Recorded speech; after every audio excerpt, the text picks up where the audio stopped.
Hello and welcome to Fear and Hunger, a RPG Maker game developed by Orange, also known as Happy Paintings, I believe, available on Steam and itch.io. And I guess, if you didn't already know, this is a pretty infamous game. It's like a dark fantasy, almost kind of like a survival horror game that is pretty punishing. It's a pretty hard game, you know. It does not hold your hand, and in fact, it chops off your hand. Quite literally. It also contains, a bit of a content warning as well. It's also known for its graphic content. It has some dark themes and sexual violence. So viewer discretion is advised. However, to make it safe to record and stream, I also have a censor mod installed. It's by No Commentary. It says right here.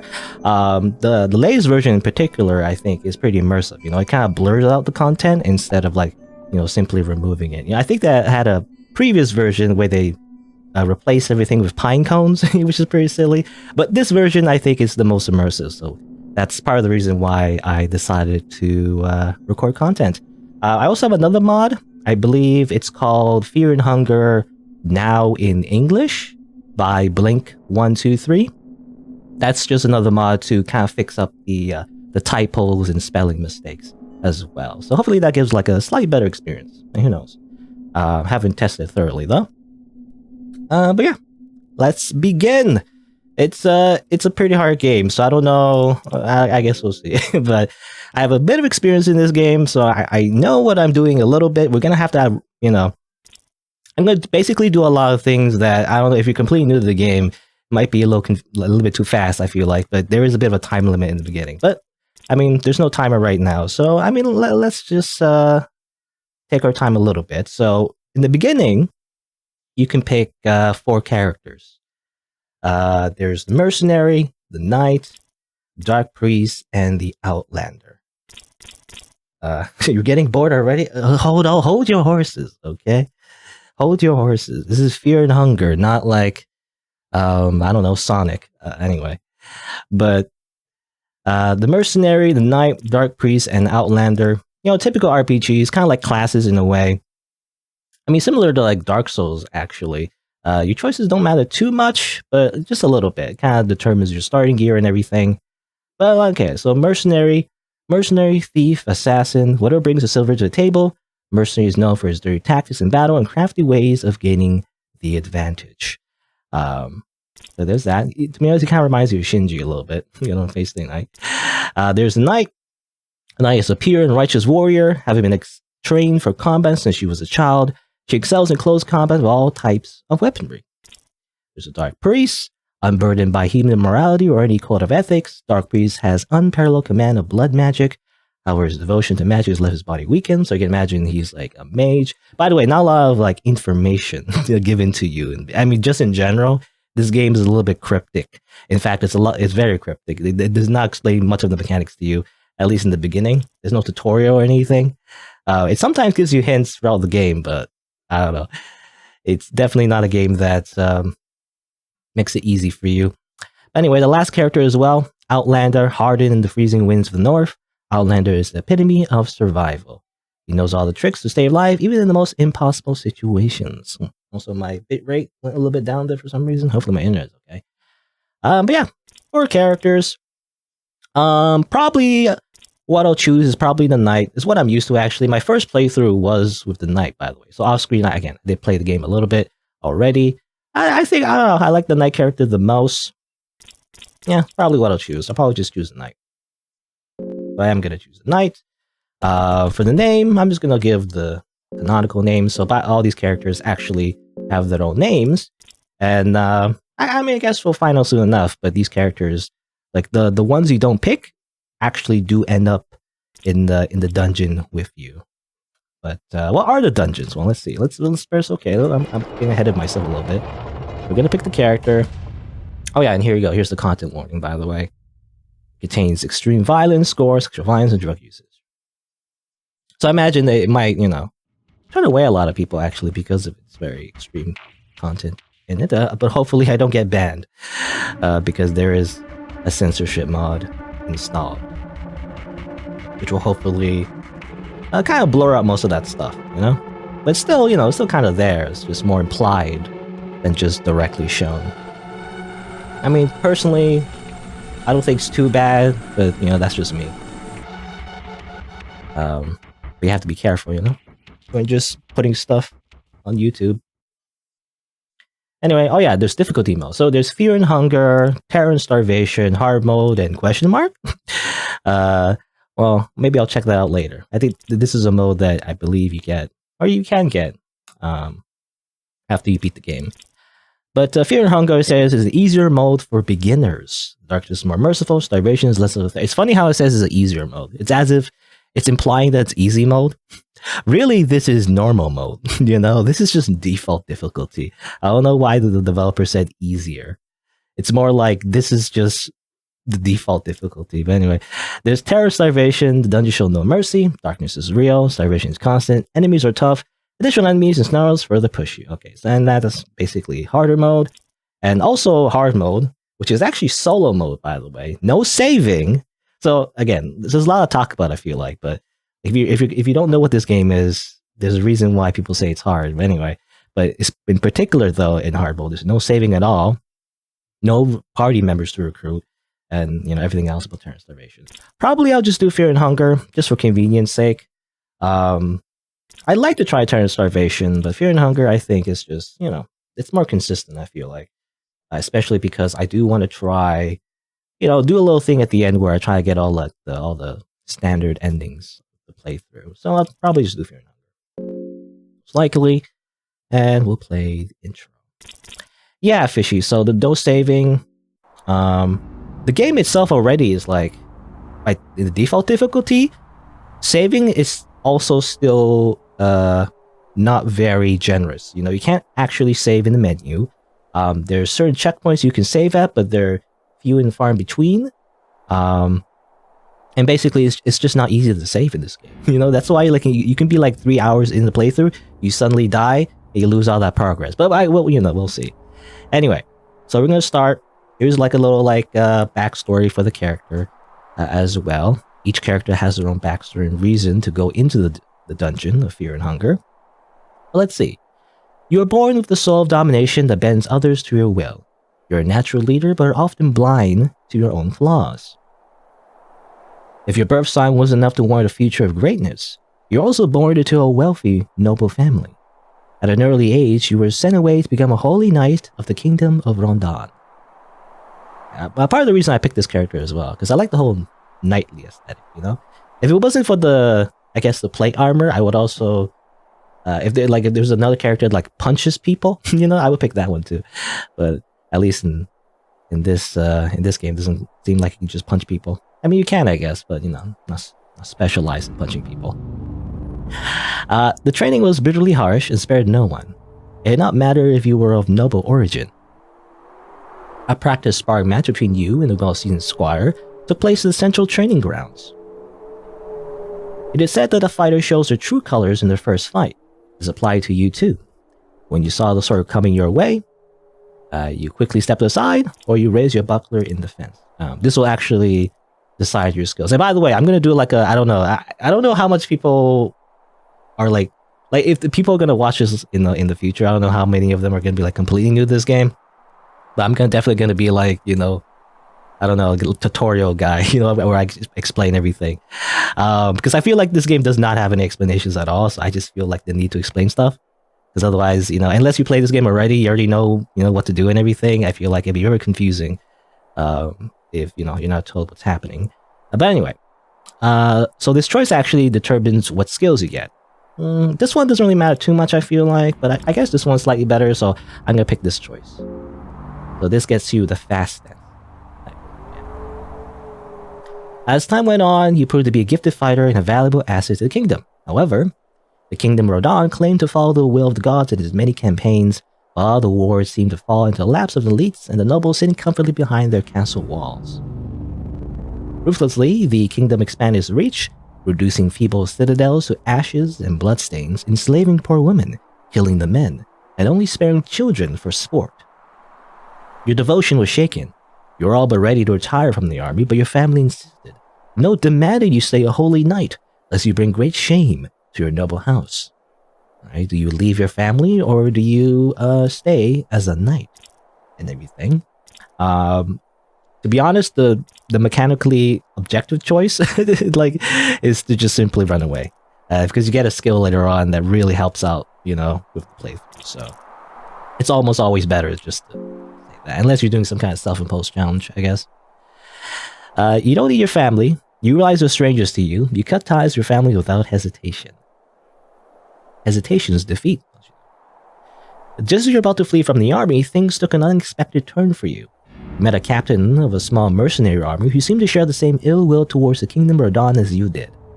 The common folk were starting to gather around the charismatic leader Lagarde, who shared their humble origin. He was a hero to farmers and villagers alike. There was definitely something otherworldly in his stature. Lagarde saw potential in you, and with warm words, he almost seduced you to joining his band of mercenaries. Thanks to your rigorous discipline, you took a high position in his army, the Knights of the Midnight Sun. It's a badass name. I guess, someone's leaving? I didn't realize who was. I guess someone's leaving? I didn't see. Alright. Well, your army was quickly growing in size and influence.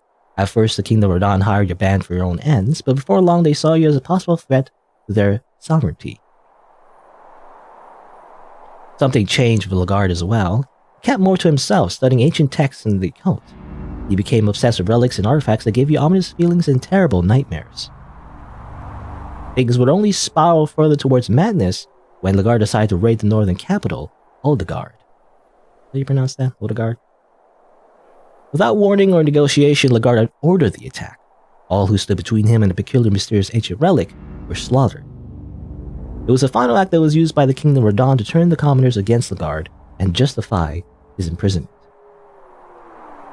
As the troops of Radon marched towards your clearly smaller army, you had to choose a position to take in the coming encounter. You take the rear, or spearhead the coming assault. It's funny how this is described as spearhead, because you get a literal spears, and it's probably what I'll do. I'll just get this. This kind of determines your equipment. I don't know which one is better strictly speaking, but I'll just use that. Well, the Knights of the Midnight Sun lost the fight. Many of your comrades were slain, but you managed to escape the battlefield. Lagarde was taken captive to be similarly tortured and executed as propaganda for the state. You knew you didn't have much time before he would be sentenced to death, so you had to act fast. Even if it seemed like a suicide mission, you decided to save Lagarde from the prisons he was held in. Before leaving for your desperate journey, you decided to stock up on equipment and items. You can stock up equipment or food, or you rush straight after him. Again, this is actually objectively the better choice. I remember my first playthrough. You kind of roleplay it a little bit. It kind of reminds me of. This kind of reminds me of Dungeons and Dragons in general. Kind of making up a backstory for your character. A little bit of like Mountain Blade as well, if you know that. Just kind of like roleplay, basically. Get an idea of what your player character is like and everything. But to be honest, again, like the best choice is definitely just rushing straight, because you get the dash ability, which is very important. If you play any of the characters in this game, you have to get the dash ability. Again, unless you're doing some kind of self-imposed challenge, you have to get it, because what dash does, it's a passive ability that basically allows you to walk faster in the overworld, which is very important. And here we go. Here we begin. I'm going to pause real quick. So we are, I guess, Dars. I'm going to pronounce it Dars. I guess that's her, canonical name anyway. I think it's like based on Joan d'Arc, I guess, a little bit.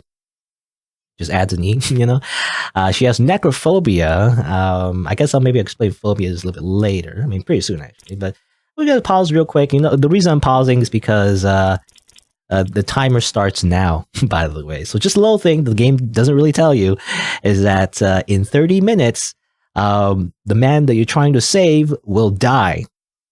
And it's important that you save him because, if you don't save him, it kind of blocks you out of some special endings, which I want to get. For convenience sake, I just want to do it in one playthrough rather than like a bunch of other playthroughs. We have a torch, which is very important, and we have some coins as well. I guess the coins, well, you'll see. Coins are, kind of self-explanatory once you actually see them.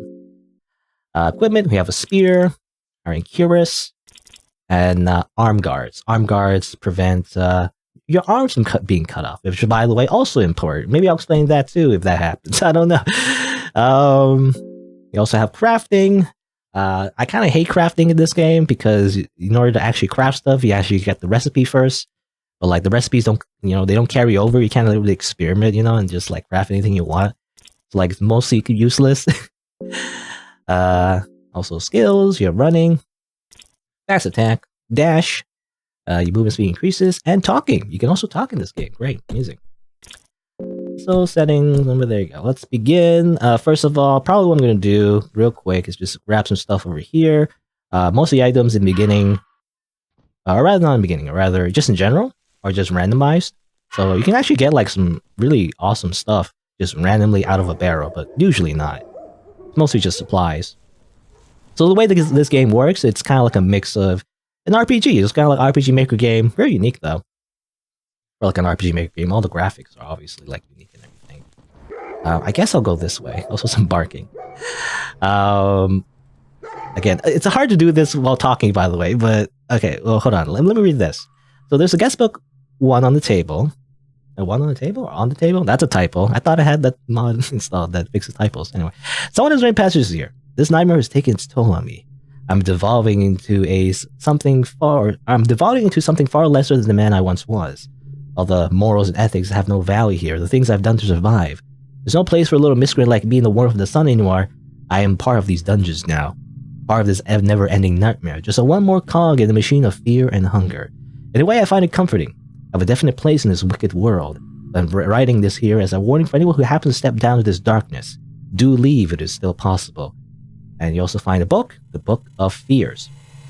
It's basically the only tutorial you get, I feel like, at least guaranteed anyway. Which kind of sucks, by the way. Like, dialogue in this game, if you're reading something or like you're interacting with something, time is still ticking. So I'm not going to do much of that. I just want to show that one real quick because it's very reminiscent of my first playthrough. That's the first thing I interacted with. You can also go on the left, by the way. In the very beginning, you can go on the left. There's an alternate path. Maybe we'll explore that. But we're going to, I think, go down this path first. But let's see. You can also look at the book real quick. Book of Fears. That'd be quick because you slowly lose mind, by the way. I don't know. It's hard to... There's so many mechanics in this game. But the Book of Fears and Phobias. So this basically is just a dictionary to explain all the fears. Necrophobia, phasmophobia, rapophobia, erotophobia, zoophobia, terrorphobia, panophobia. I think terratophobia is the worst one, but basically, you notice how this character has necrophobia, meaning anytime we find an enemy that has anything to do with the undead, I believe, she gets a debuff, which is bad. I've never seen pantophobia. I don't know how you get that exactly. I imagine maybe you just go insane, then you get that. I'm not sure.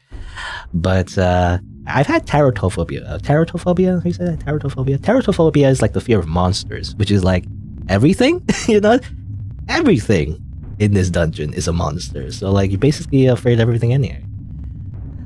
Anyway. If you pick the food option... Yeah, okay. I saw some... Sorry, I missed some chat messages. If I pick the food option, yeah, you just get food. So basically in the beginning, when you pick equipment or food, you just get items, which I feel like it's not worth it. The dash ability, because if you pick all the other like stuff, you don't get the dash ability. The dash ability is way more valuable because it's something you keep. Everything else you can just get in the dungeon. Resources are limited though, but generally speaking, I feel like just having a passive ability to just dash is just way better in the beginning. But yeah, you get items and everything. It's actually part like survival horror. So the I was gonna say actually, this game is part survival horror. So you get resources, you gotta manage hunger. You gotta manage hunger, and you gotta right here, and you gotta manage mind, which is like fear and hunger, right? Fear and hunger. If your mind goes all the way to 0, I believe you get game over. I'm not entirely sure. I never tried that actually. I never actually had that happen. But definitely, if your hunger goes all the way 0, you die. So this game is quite punishing because if you use up all your food, you die. You die in many ways, by the way. And maybe we'll see. But like, for example, if you step on a rusty nail, you die. So this game is crazy pushing. All right, I'm gonna try to be quick because the timer is ticking. So I don't have time to explain everything. I'm gonna press the hotkey for torch. Torch is important because that allows you to keep your mind from diving to 0 too quickly. We're gonna get some raw meat, actually. I need some raw meat. That's important. I'm going into it too quick. I didn't read that. But basically, there's some raw meat on the table. Take some raw meat with you. It's soft and squishy. Also, maggots run up your arm. I don't know if that's anything to do with anything. I don't know. I think that's just flavor text.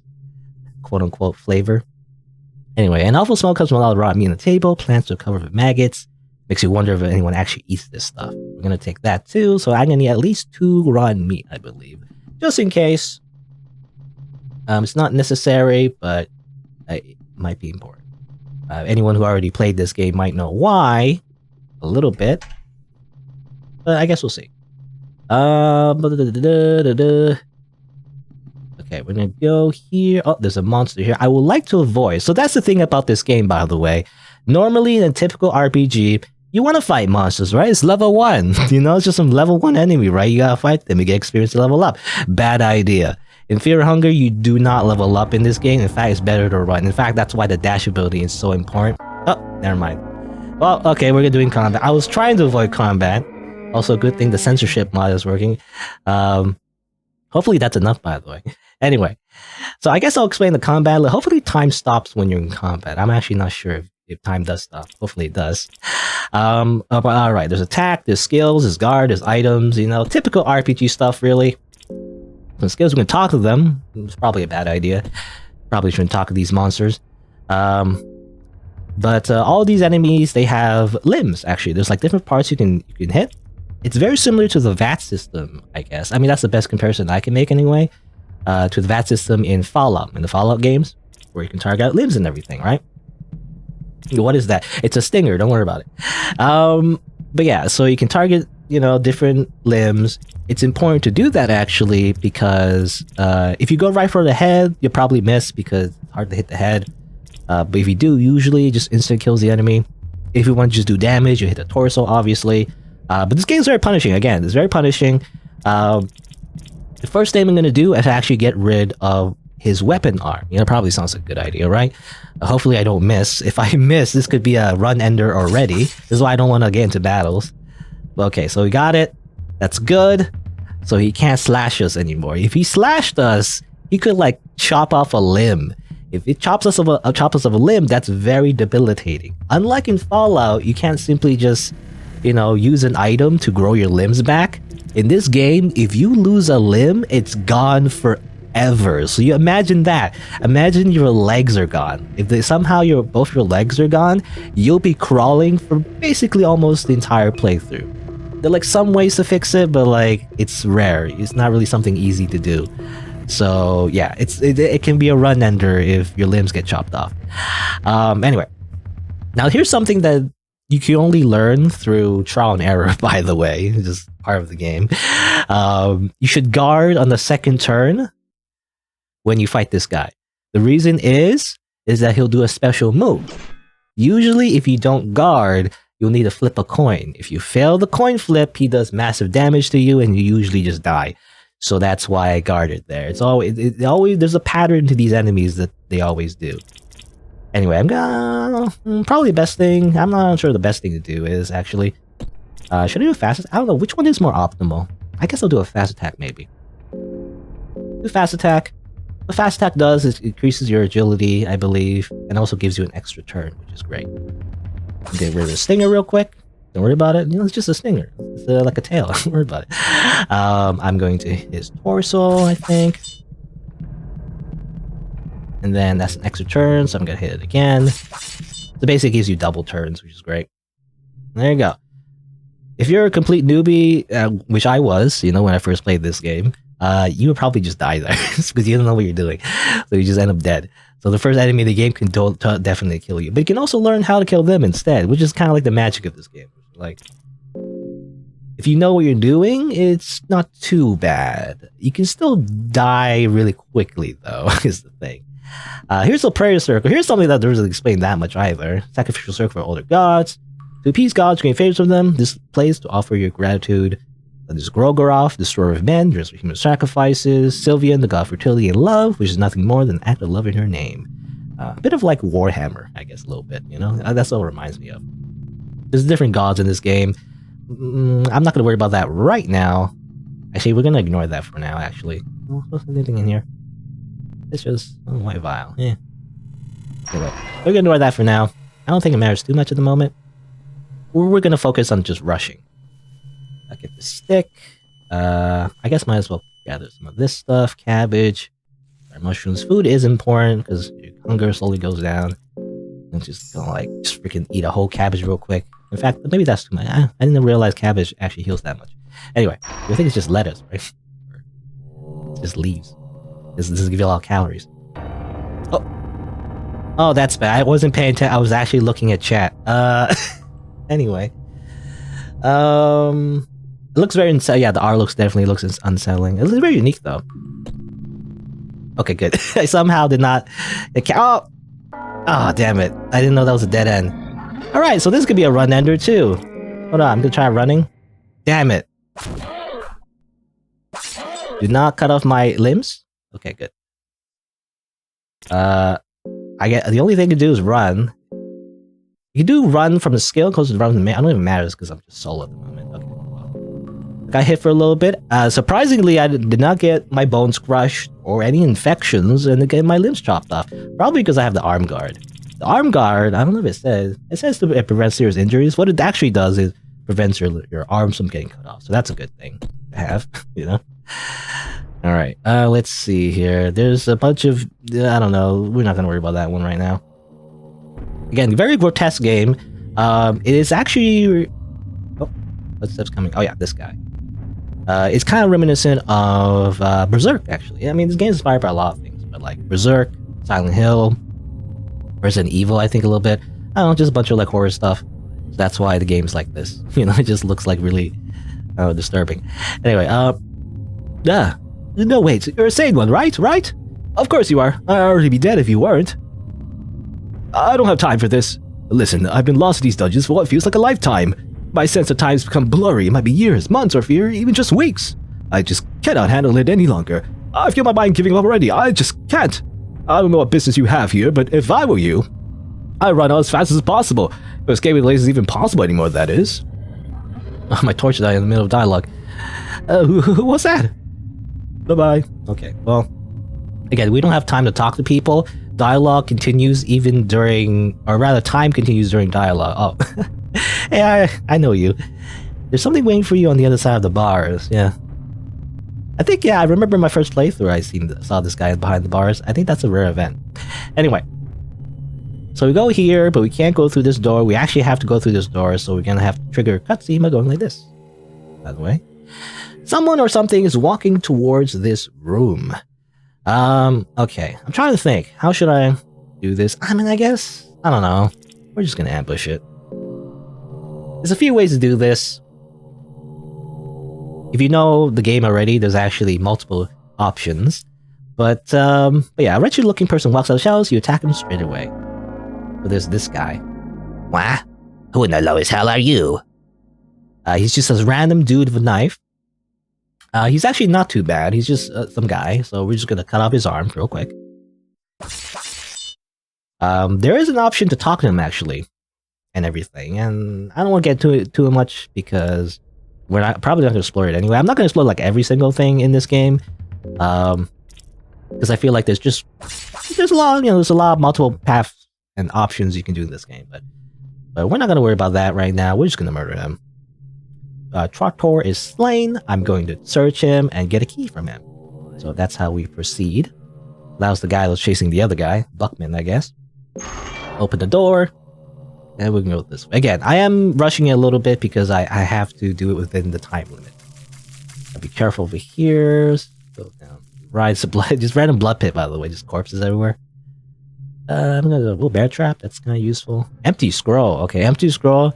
Sounds useless, right? But empty scroll is actually incredibly useful. Assuming I survive, by the way. I have to do all this. I have to get down to a certain floor, save the man that I was supposed to save, and get out, and then maybe find a save point. But if I don't do all that quickly enough, and just die, then it's not going to be worth it. I don't know.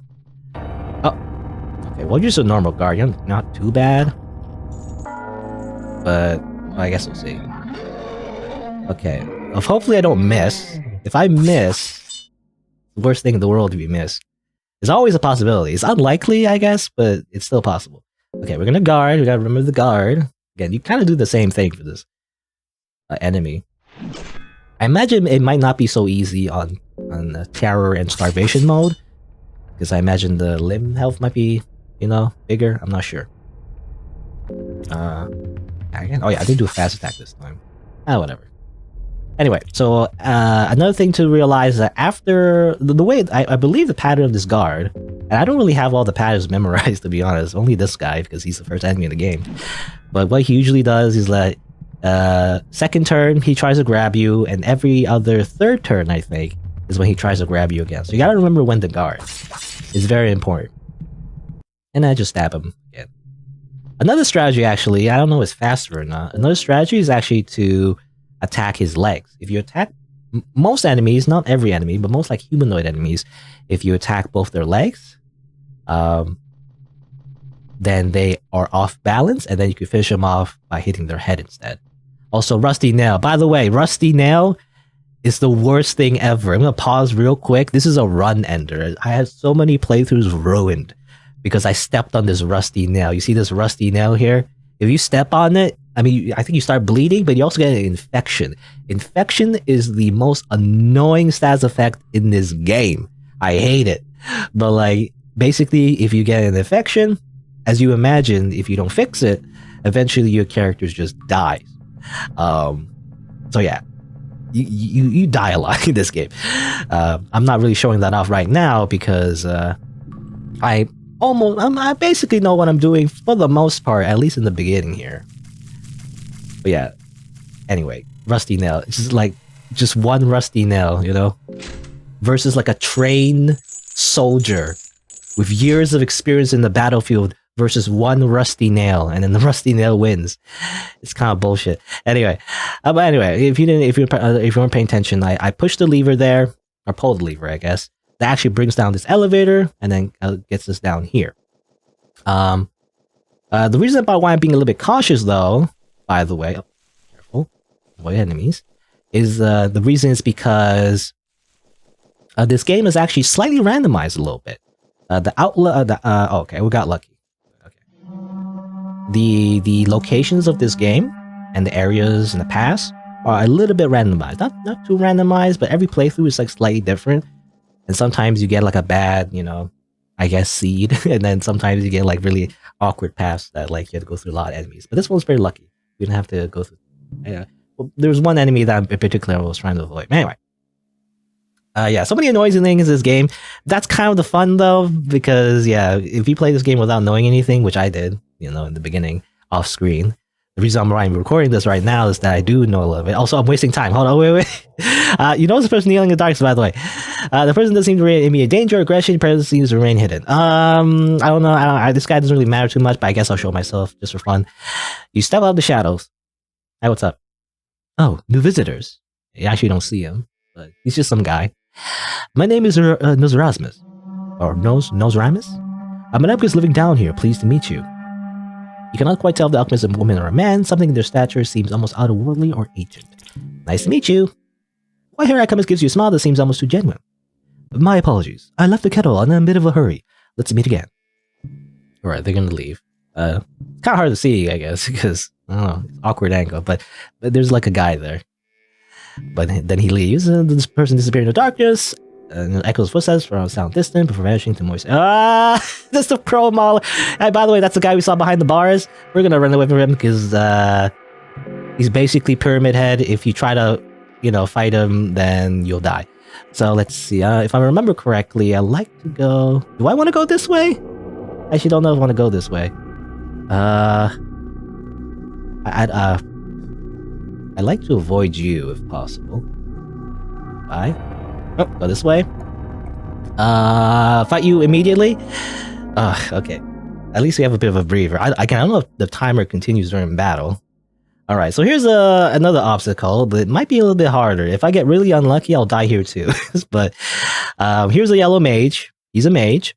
You imagine, the first time I fought this guy as well, I went for the staff. Because you imagine, Harry Potter, right? They shoot magic from their, sticks. But no. Actually, what you need to do is actually hit their legs. because they do damage to the legs. So the first thing you gotta do is actually hit their legs. Okay, we got lucky there. So the next thing you gotta do is get rid of his other arm. This arm also shoots stuff as well. It shoots like mosquitoes at you, which sucks. It can like stun lock you to death. I guess I'll just get rid of his other leg. And you know what? He's actually this enemy is actually somewhat important. Not too important. It's like a side objective really, but I'm actually gonna run away from the battle. Oh, can't escape. Whatever. Just run again. Come on, get out. All right. He's actually harmless now that I, cut off both his legs. He's just meditating here. It's funny. Anyway, the reason I fought this yellow mage, by the way, again, you want to avoid enemies, but that enemy in particular has a attack that can pop off your limbs in the overworld. In fact, there's another one here, I believe. Yeah. I don't know if there's a way to... There's probably a way to just kind of like run around them, but I find that it's kind of hard to do that, so I just kind of kill them. So, or at least, get rid of their limbs so they don't do too much damage to me. Let's get rid of them, or at least make them harmless. Uh-oh, miss. Uh-oh, see? Still miss. No! Okay, as long as they don't get stunned. It doesn't do too much damage, it's just some bugs. Get rid of your arm. There you go. Get rid of your other leg. Something I didn't realize as well, even though they don't attack with their legs, like if you get rid of one of their legs, they can't do their ritual dance, which supposedly, not supposedly, but apparently allows them to do a spell that, hurts you for a lot. Which I've learned, actually. If you only get rid of one of their limbs and then you leave, he can still do it, which is I didn't realize. One of my playthroughs, I didn't realize they could still do the spell even though I got rid of one of their legs, so they can still do it. They gotta be careful here. Anyway, so we go over here now. Again, I'm going a little bit fast. We'll take our time later, maybe explore a little bit more, but I have to be a little bit quick here because I'm already wasting a bit of time just talking. Yeah, Soulstone real quick. Hurry. I don't know how much time I already wasted just by talking, actually. That's the thing with commentary. When I'm talking, I'm wasting a bit of time, which I didn't realize. Also, that sensor, that's good. Get this up real quick. Again, I'm trying to be quick now. I feel like we're near where we want to be, but we just have to be fast. Here. Down here. A little bit of spiked heads. Who cares about that? We're just gonna go here. The villagers are actually not hostile, which is good.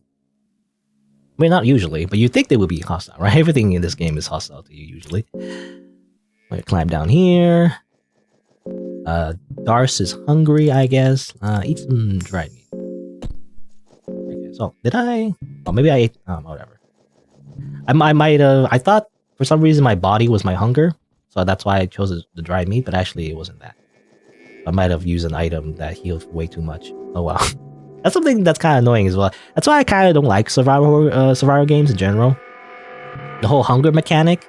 I know it's like basically a core mechanic of this game as well, but like it kind of becomes... You get like a min-max your food items, which is kind of annoying as well. Anyway, we're down here. We're at where we need to be. Hopefully I didn't take too much time trying to get down here. If I was too slow, I guess I have to restart, but I guess...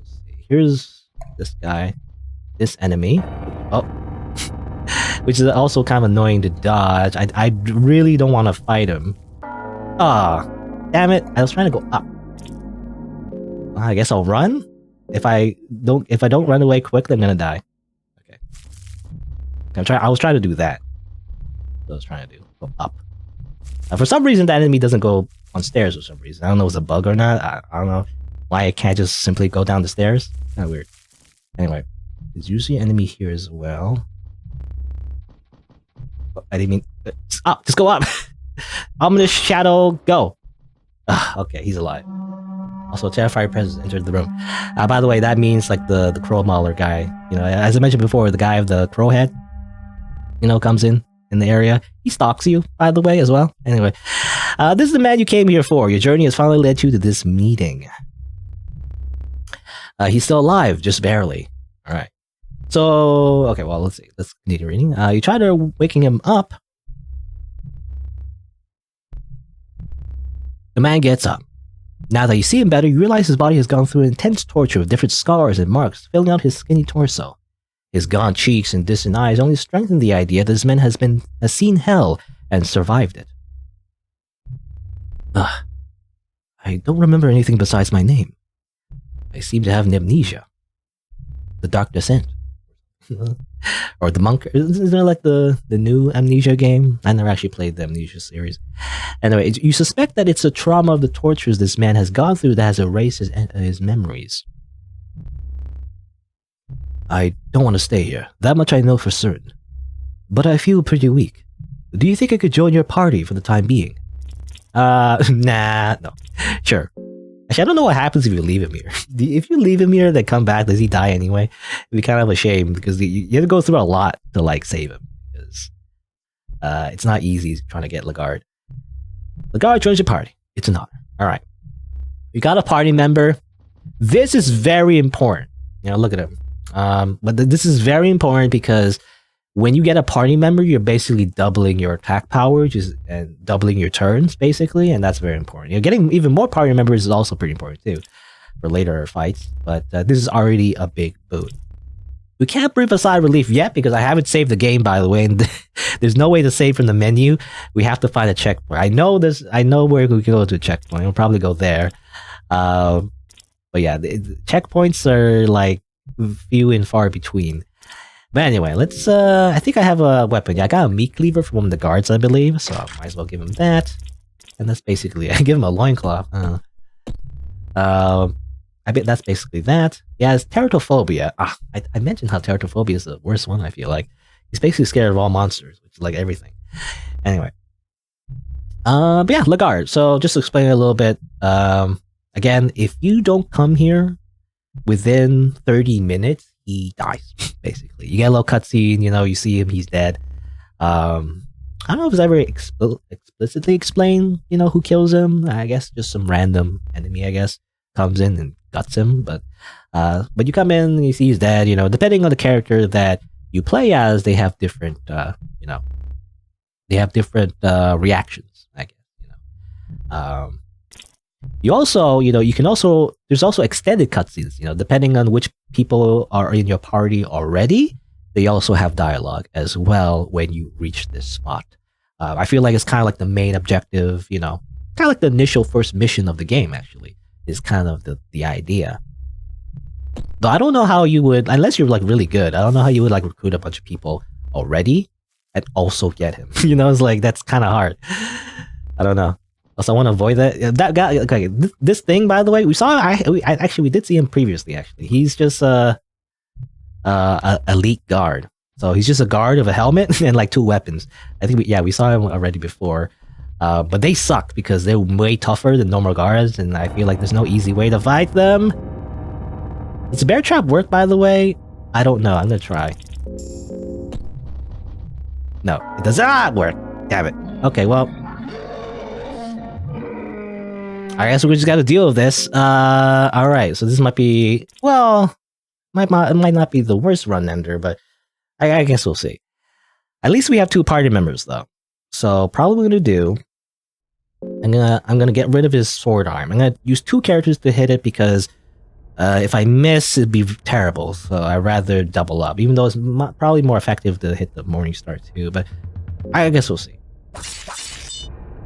Get rid of sword arm, please. In fact, it takes 2 hits anyway. Okay, Broken Bones. Broken Bones is actually not too bad. His arm is shaking with excitement. I think that means he's going to do a special move. If I remember correctly, so we're going to guard. Guard Dars, I'm going to hit with Lagarde.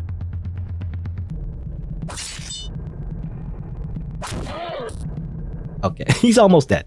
Good. This is horrible. Anyway, at least he's not completely dead. We're gonna have to find some way to heal him, though. He is infected, however. I could probably fix that. I guess we'll see.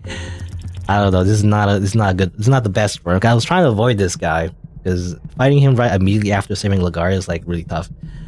Well, okay. I'm gonna do that.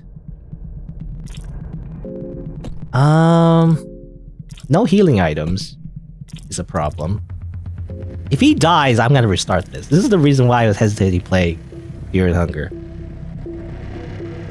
Okay, well, hopefully he doesn't attack Lagarde. That's the only thing I can hope for.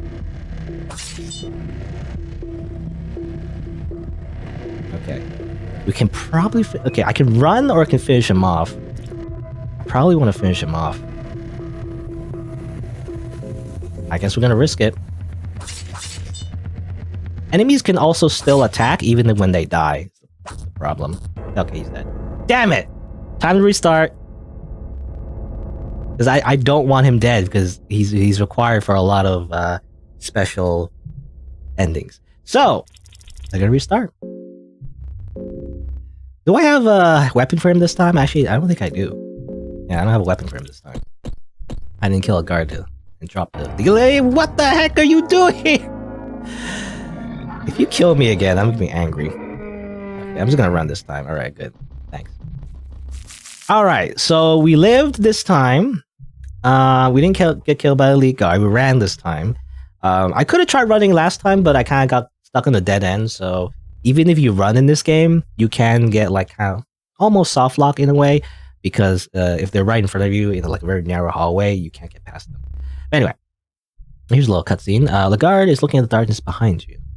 Oh, well, more like just, you know, not really cutscene, more like dialogue. There's something in the darkness I came here for. What is it? The ancient city. There's a strength here. Strength? I can't explain exactly. It's more like a feeling. Oh, we're not gonna deal with that right now. We're gonna run this way. There's something important there. Also, this thing, by the way, mysterious organ is pulsating steadily. Investigate. Cannot quite tell what this organ is, but there are veins coming from it and burrowing underground. Seems like it's connected to something bigger. Well, I guess there's no reason to just cut it open real quick. You cut the veins open, some purple liquid leaves from the open cut. The organ stopped moving, although you can still see some movement in the veins, suggesting that whatever is connected to this thing continues to live. I guess, well, I mean, that's important. We don't know, to be honest, just from cutting this thing, we don't really know the importance of it yet, but, you know, I guess you'll see later on. But yeah, alright. Again, we got him. He still has teratophobia, I guess. I guess he's just seeded to have that. We have slightly different items because I died and had to come back and speedrun Pat again. At this point, moldy bread, by the way. You know, the first time I played this, I thought moldy bread would like poison you or something. But no, it's just got a little mold in it. You know, I guess the mold just adds to the flavor. I don't know. No weapon for him this time, unfortunately. So I gotta get a weapon for him. That's important. But let's see. First of all, let's just grab some stuff here. Iron arrow. Not super useful right now. Tinder boxes. Dried mushrooms. It's important that we gotta keep our resources up. Eventually, you know, you run out of items though. Also, dead guy. Never mind. Good thing he's blurred, you know? It's fine if it was, you know, it's fine if he was just dead. But like, you can't show genitalia, you know? It'll get me banned. Quill, I mean, a quill is important, but I'd rather have the empty scroll, actually. Because since I died and everything, I actually lost the empty scroll, unfortunately. So I don't have the empty scroll anymore. Blue vial, it doesn't say, by the way, it just says it's a full of blue liquid. Great, thanks, developer. But actually heals you, by the way, so I'm gonna use that real quick. Here's a weird cutscene, by the way. But there's a fine chair sitting here. Its purpose is unknown. Maybe it's just stored away? Sure, we can sit on it. I actually tried to sit on this thing. I thought it was gonna kill me or something. But, you know, you can just sit on this chair. I don't know what it does, it didn't do anything, but the chair is surprisingly comfy. You can relax here for a brief minute. Despite the, you know, creepy background music. This is what it must feel like sitting on a throne. The idea lingers through your mind that you came to these dungeons on your own free will. No one forced you to come here. You could have just slept late on that morning you embarked on this macabre quest of yours. Macabre is macabre. There are countless things you could be enjoying at this very moment. Instead, you sit in this chair, surrounded by the piercing cold darkness. Sitting here knowing that the moment you get up, death might be waiting for you just around the corner and you have to restart your playthrough. It's horrible to say the least. I don't know, I just want to interact with that chair real quick. It's the introspection chair. I'm surprised that didn't become a meme. There's another chair in this game that somehow became a meme. But I'm surprised that chair didn't become a meme. Alright, so here you go. Here's a little shortcut. Dark Souls shortcut. Even though, you know, Dark Souls didn't invent shortcuts, but it's what it reminds me of usually. Little shortcut there. We're not out of the woods yet, by the way. We're not. This is not over yet because we still need to save the game. As long as you get a save, then I can start doing things. Then I can start taking some risks because if I die, then I can just restart at a certain point with Lagarde in my party. Not too bad though. We just need to go here. Might as well get some stuff here, I guess. Arch ramp. Ring of Rays. Oh, Ring of Rays is actually really good. I guess we might as well just put that on him. Oh yeah, and I got a Ring of Still Blood as well. Again, on my second run, just real quick. I don't like it though. It prevents bleeding. As you can see here, it says the Kurt's ring that is said to make the blood still and thus prevent bleeding. Sounds cool. Sounds great actually. Once you put it on, you can't take it off, which I don't like. Sometimes you want to swap accessories for certain effects, and if you put that on, you can't take it off, which really sucks. I don't like that. But the Ring of Rays is actually pretty good. I mean, pretty good. It's a ring of blood diamond embedded in it. The blood diamond has seen so much death that life force is leaking from it. So, I mean, again, very cryptic, but basically what it means is that it gives you HP regeneration, at least during battle. You can actually kind of cheese that, actually.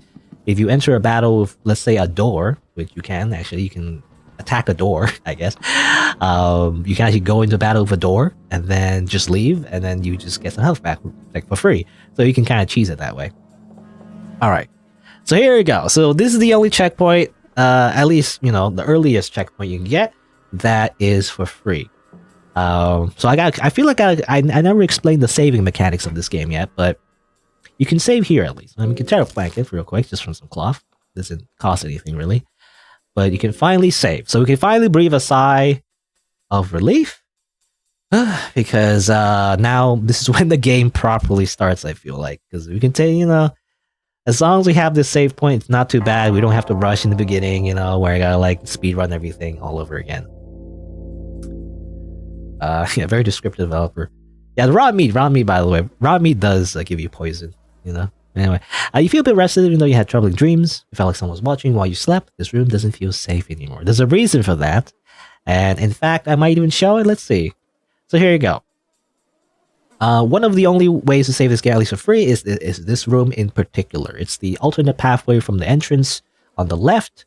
I guess it's the basement level over here. It kind of all connects to each other, so either way you go, you still kind of end up in the same place. But if you try to save here, and if with any bed in this game, usually, most beds in this game, you have to do a coin flip. If you fail the coin flip, I guess we'll see if we fail. I actually want to see what happens if we fail. I succeeded. Well, hold on, wait. I want my luck to be bad. Actually, I don't need to save it. I actually want to do it now, since I just saved. So I just want to see real quick. Let's try again. I actually want to fail. Can I fail real quick? Okay, real quick. In most beds in this game, if you fail the coin flip, and it's funny as well, the developer doesn't want you to save at all because every save is a coin flip. It's a 50-50. Unless you do if you hold shift while you press it, you do a lucky coin, which gives you 75% chance, and that's still not guaranteed. But if you fail the coin flip, then an enemy goes up to you and attacks you usually. If you fail it in this room, a terrified finger is watching you sleep.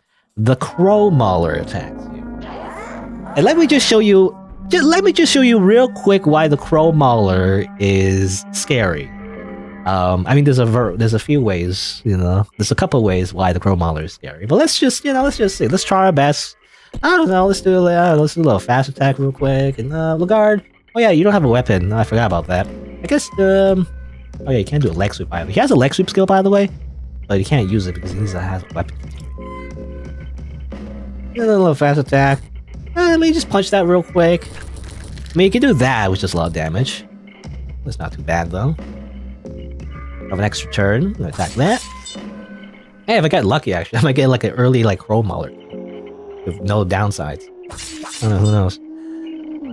Anyway, then do a little bit of that real quick. It's gonna maul me. It's not too bad. I get an infection. I can probably fix that most likely. X-Arm. Okay, so biggest damage dealer is gone. I'm surprised he didn't do his magic yet, but he does his magic. I guess I'll get rid of it. Real quick. I'm surprised. He hasn't done his thing yet. It's a relatively easy kill. Relatively, anyway. Give her his own arm. Hello, his arm. Okay. Let's go punch him real quick. Just staring at me real quick. Okay, I'm just gonna keep punching him. Stabbing him. This is like a bad demonstration, actually. Like, I wanted to demonstrate how, like, scary and horrible this Chrome Model guy is. Like, I'm just beating him up. Oh, here you go. There you go! Look at I guess Lagarde, you know, couldn't keep his head on straight. Anyway, so that's why the Chrome Mauler is horrible, because he can just do this. I think that's 100%. I don't think he misses. But yeah, he picks your head off. You're fucking dead. That's why nobody wants to fight the Chrome Mauler usually. You die. He just has an instant kill. Like, what the heck? There's not even like a coin flip. A lot of instant kills in this game at least has a coin flip. I think that's 100%. You just die. He just decides, you know? He just is like, you know what? I think you'll just die. And then you die. You know, it's crazy. Anyway, so yeah, that's why you don't mess with the Chrome Mauler, usually. There's a certain strategy to it, but I mean, I don't know if I'll bother fighting him, but if we do, I guess, I think there's a way. But we probably want to get like at least an extra party member. And also get like really lucky. I don't know. It's generally not worth it. Like some blueberries. Statue of Maiden and the Crow watching over anyone who arrests you. You know, I guess the only hint that the Chrome Mauler actually attacks you here is because of the row. I guess this is his bedroom. I don't know where he sleeps. Anyway, so that's just to explain real quick the saving mechanic in this game. Again, developer does not want you to save. He hates you. I guess he doesn't want you, or they. I don't know. They don't want you to save at all. If you try to save, monsters will attack you. There's a way around that actually, and if you kill all the enemies in the area, and I think it's, you know, in the latest update. In fact, there's a lot of like, you know, little facts about the game that is a bit outdated. A lot of misinformation about this game, I feel like, but basically one of the latest updates of this game does actually allow you to save in the bed almost for free if you kill all the enemies in the area. You still have to do a coin flip, which is kind of tedious. But if you get rid of the enemies, including Chrome Mauler, by the way. So if you get rid of Chrome Mauler, you actually get that bed for free, actually. Without a coin flip, I believe. And if I remember correctly, I'm not sure. Never actually tested it, actually.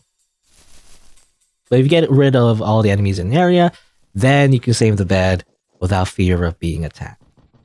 So that's probably a goal as well, to just get rid of all my enemies. Probably a good thing to do. For now, you know, since I save and everything, I'm just gonna like walk around, get some items. I really want to get like, again, a weapon for the guard if possible. I guess we'll see. For now, we're just resource gathering. I do want to eventually get another party member as well. I guess we'll see. Mushroom. Silver coins. Red vials. Oh, red vial. That's good. Basically, that's the part of the strategy I mentioned. I mean, that's the strategy, really. For fighting Chrome Mauler is to actually use the red vial, which is not very obvious. But, I mean, I guess we'll see if we fight Chrome Mauler. But... oh, now we end up over here. I didn't know Buckman already went here, but... hold it. Just hold it right there. You're insane, I gather. Even though I might seem winded and wounded, I can still pack a deadly blow or two, so don't get any ideas. Hold it, Seymour, I know this one. This one is one of the good ones. Ah, I see. Alright. So, turns out, you know, they live. There's like another character here. It's kind of too bad. I actually want to murder him. You know, if you murder him, you actually get a claymore, but if you already saved Buckman, I guess you don't get the choice anymore. Anyway, there's some weapons here, though, so I want to go here real quick. Do I want to waste the coin? I don't know if I want to waste the coin or not. You actually want to save the coin for certain things, especially like bookcases. You get some really interesting stuff. Better, we're just going to going off. Got lucky. Got a Morning Star. Alright, here you go. I guess we get a Morning Star. A Morning Star with hefty weight. It causes momentary stun to enemies as well as bleeding. I don't know if I ever got that to work. Morning Star and a Spider Shield. You know, the defense values, by the way, you see these defense values? It's kind of like not really accurate as far as I remember. Every like equipment that gives you defense actually gives you like resistance to certain damage types. Which like it gets complicated because like it's like it multiplies the damage resistance as far as I know. I don't know how it works. I don't know what the formula is, really. Apparently, sometimes if you equip certain items together, it ends up with less defense rather than more for some reason. At least that's what I read in the wiki, but I'm not entirely sure about that. Oh, got lucky again. Arm guards. You know what? That's pretty lucky. I mean, overall, it's pretty good. Put on arm guard real quick. He doesn't lose his limbs. And another one. And another one. Nah, nothing here.